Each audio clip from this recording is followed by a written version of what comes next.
if you've always felt different and noticed people slowly drifting away from your life. This isn't just personality, it's a psychological adaptation, and it may be the reason you end up alone without ever understanding why. There is a specific kind of loneliness that does not come from lack of people. It comes from lack of resonance. You can be in a room full of conversations, laughter, shared stories, and still feel as if you are observing from behind glass. Not excluded, not rejected, just different. You learned early how to participate. You learned when to smile, when to nod, when to make yourself agreeable. And yet, even when you do everything right, something in you remains untouched, unmet, as if no one is actually seeing the part of you that feels most real. You don't necessarily think you're better than others.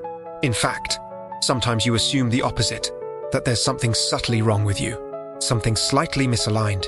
You analyze your reactions. You replay conversations. You wonder why connection feels so natural for others and so effortful for you. And the strangest part is this: you don't even always want to be different. You didn't choose it. You just are. Your interests don't quite match the environment. Your emotional depth doesn't always find an echo. Your questions feel heavier than the room can hold. So you begin to adapt, not dramatically, not consciously, just quietly. You soften the edges of your thoughts. You translate your intensity into humor. You pretend you don't care as much as you do. And slowly, the loneliness shifts from external to internal. Because now it's not only that others don't see you, it's that you're no longer showing yourself. Archie saw me point. Being different stopped feeling neutral and started feeling risky. Maybe it was subtle. A teacher who misunderstood you. A friend who mocked your sensitivity. A family member who told you to stop overthinking. Nothing traumatic enough to name, just enough to register. You realize that your natural way of being created friction, not catastrophe, just discomfort. And for a child, discomfort in belonging feels like danger. So you did something intelligent. You built a version of yourself that would move more smoothly through the world. Carl Jung called this the persona the social mask we develop to function within society. It does not fake it, but when the persona becomes too rigid, too dominant, it begins to replace the living core beneath it. You might have become the calm one, or the funny one, or the competent one, or the independent one who doesn't need anyone. The persona formed around what was rewarded and hid what was not. Over time, you forgot where the mask ended and you began. And here lies the paradox. The more effective your persona becomes, the more alone you feel. Because people are connecting, but they are connecting with the version of you that was engineered for safety, not the one that aches to be understood. What if the thing that makes you feel different is not dysfunction, but depth? Some people experience life with thicker skin. Others experience it with thinner boundaries. You notice subtext, micro-expressions, emotional shifts in tone. You sense what others avoid saying. And this sensitivity, when unsupported, becomes overwhelming. As a child or adolescent, you may have been told you were too much, too emotional, too intense, too serious. So you internalized a quiet message. Reduce yourself, dilute your reactions, make your inner world more manageable for others. This is a form of repression, not dramatic suppression, but subtle trimming of your own emotional truth. You begin to distrust your perceptions. You question your instincts. You minimize your own depth to prevent discomfort. But repression has a cost. The emotions you do not express do not disappear. They retreat. They sink into what Jung called the shadow, the parts of the self that are pushed out of conscious identity. And from there, they influence your choices in invisible ways. You may withdraw before others can misunderstand you. You may test people unconsciously, waiting for them to prove they can handle your depth. Or you may choose relationships where you are the stable one, so no one looks too closely at your own complexity. Over time, repeated experiences of subtle misattunement can form what psychology calls a complex, an emotionally charged cluster of memories, expectations, and reactions. The I don't belong complex does not require overt rejection. It forms through small moments, not being fully heard, feeling slightly out of sync, sensing that your internal world is heavier than the environment allows. Once formed, the complex filters reality. You walk into new spaces already bracing.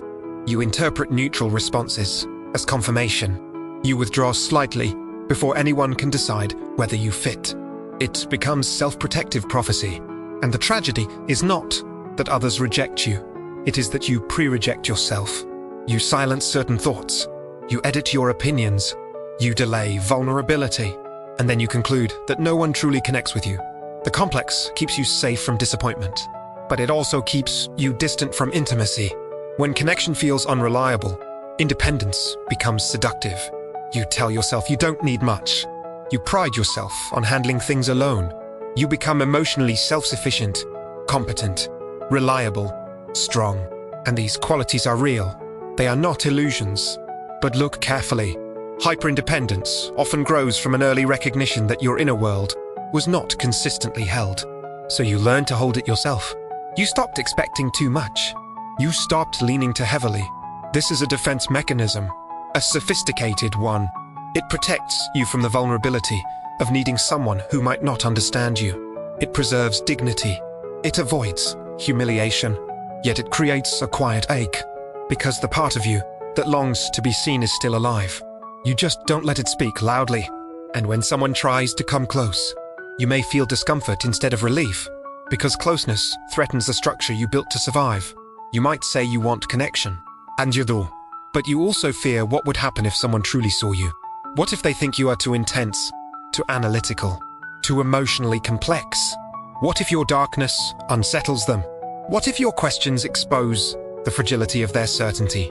So you reveal yourself in fragments, carefully measured doses, enough to maintain interest, not enough to risk exposure. You remain slightly enigmatic, not because you are manipulative, but because you are protecting something sacred. There is also shame woven into this fear. Not obvious shame, subtle shame. The kind that whispers, if they see all of you, they will leave. And so you live inside a contradiction.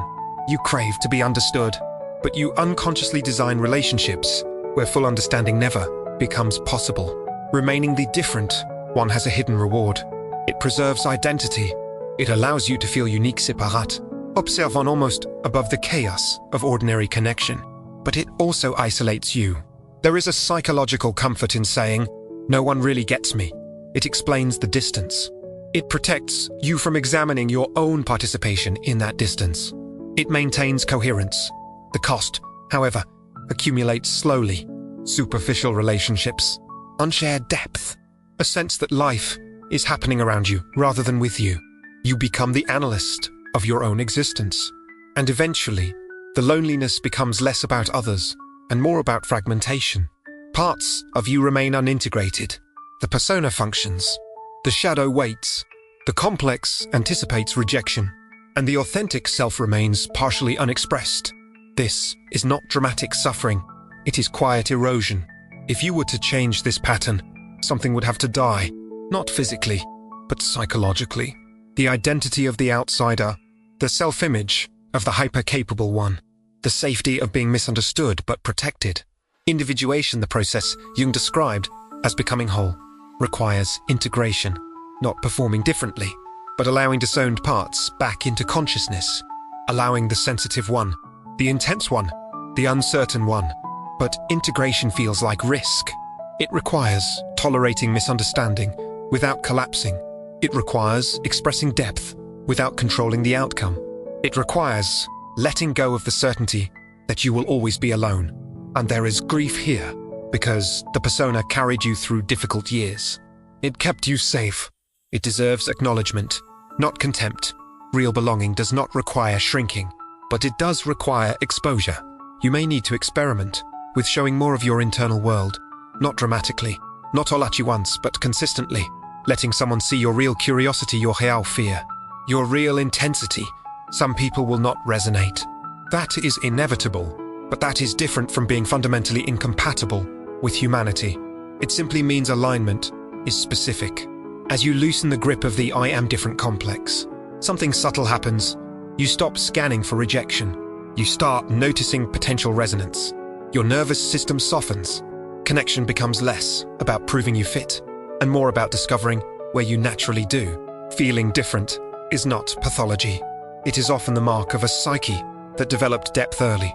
But when depth meets misunderstanding, the child adapts. The persona forms, the shadow thickens, the complex prepares for exile, and adulthood becomes a repetition of the same subtle dance. You are not alone because you are unlovable. You are alone because you learn to equate authenticity with risk. The path forward is not to become less intense, less analytical, less aware. It is to integrate those qualities without hiding behind them, to let yourself be both deep and visible. There will still be moments of attunement, that is human, but there can also be moments of recognition, where someone sees you without flinching.